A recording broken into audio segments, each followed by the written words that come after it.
Takutin mo ako.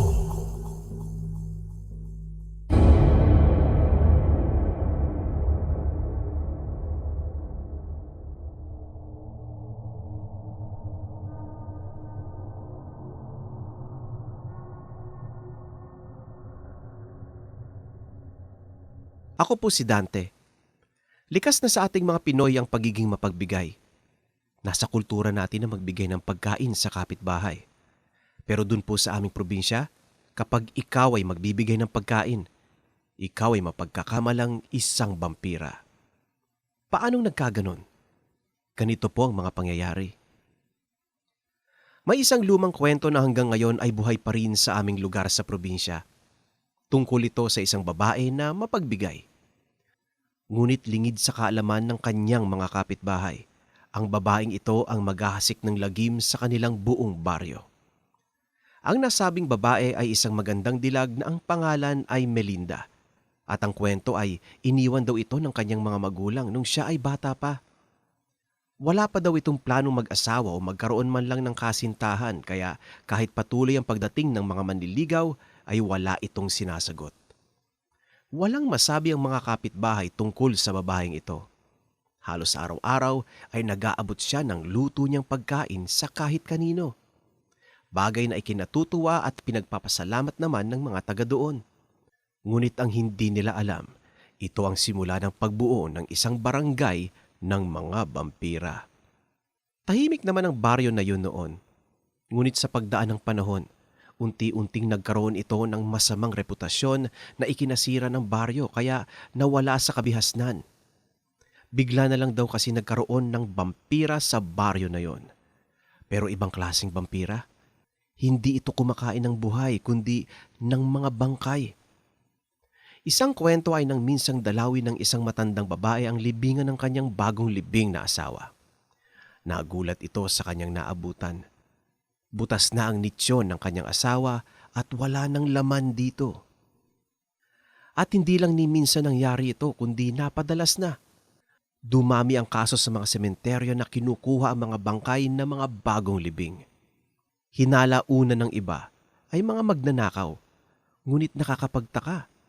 Hindi naman kinukuha ang mga pabaon sa patay tulad ng pera o ilang mga alahas.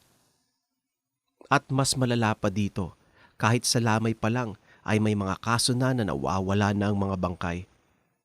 Hanggang sa naging tanong na ng karamihan, anong misteryo ang bumabalot tungkol sa mga nawawalang bangkay? Isang araw, nagluto si Melinda ng isang ulam. At pagkatapos nito, ay nag-abang na ito sa bintana upang tignan kung sino ang dadaan sa tapat ng kanyang bahay.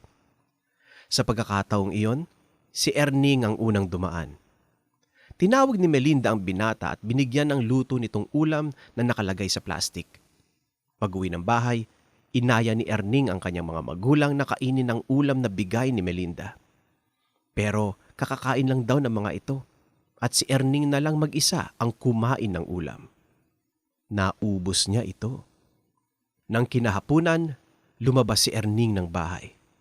Pakamot-kamot siya sa kanyang katawan. Nakaramdam ito ng gutom ngunit ayaw niyang kainin ang ulam na nakahain sa kanilang habagkainan. Kung bakit ang hinahanap niya ay ang luto ni Melinda. Nahihiyaman, pumunta siya sa bahay ni Melinda upang humingi sana ng ulam na pinakain sa kanya. Ngunit wala siyang naabutan sa bahay.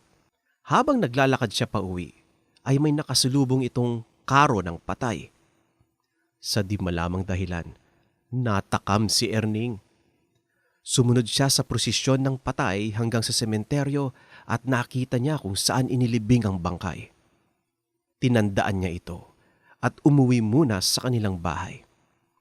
Kinagabihan, habang nasa loob siya ng kanyang kwarto, nakaramdam ng sobrang pagkagutom si Erning. Naglalaway siya at parabang nababaliw na. Dali-dali siyang pumunta sa likod bahay at kinuha ang isang masong maliit at pantiktik. Pumunta si Erning sa sementeryo na may masamang balak. Ang butasin ng nitsyo ng bagong libing para kainin. Patuloy sa paglalaway si Erning habang papalapit sa nitsyo. Nang makarating na siya sa nitsyo, ay nagulat siya dahil Butas na ang nicho at nakalabas na ang kabaong at wala na ang bangkay. May napansin siyang lumilipad sa di kalayuan at kanya itong sinundan. Nakita niya ang lumilipad na yon na pumasok sa isang butas sa bubungan ng isang bahay. Nagulat siya dahil nalaman niya kung kanino ang bahay na yon. Bahay iyon ni Melinda. Pumasok si Erning sa loob ng bahay at naabutan niya si Melinda na may dalang bayong at nasa anyong nakakatakot. Buhaghag ang buhok, may mahabang kuko at mga pangil. Nagimbal si Erning sa kanyang nalaman. Nagkaharap ang dalawa. Alam ni Melinda kung bakit nandoon si Erning. Gusto nitong humingi ng luto niyang pagkain. Marami nang nabigyan ng ulam si Melinda at hindi malayo na marami na silang katulad niya. Nangibabaw ang gutom ni Erning kaya nagmamakaawa siyang humingi ng pagkain. Nang mga sumunod na panahon ay naging tambay na ng sementeryo si Erning. Hanggang sa lumipas ang mga araw, padami na ng padami ang nag-aabang sa harap ng sementeryo na nag-aabang ng mga bagong libing. Si Melinda ay isang uri ng vampira na tinatawag na ungo. Lumalabas ang mga ito tuwing gabi upang maghanap ng bangkay na kakainin. Ang mga nakukuha niyang bangkay ay kanyang niluluto at kinakain at ibinibigay niya sa kanyang mga kapitbahay. At ang lahat ng kumain ng kanyang bigay ay magiging ungo rin. Kaya nagkaroon ng tinatawag na barangay ungo sa aming probinsya dahil ayon sa lumang kwento, ang lahat ng tao sa barangay na yon ay naging ungo. Pero ngayon ay wala naman ng ungo doon at normal ang pamumuhay ng mga taga roon. Takutin mo ako.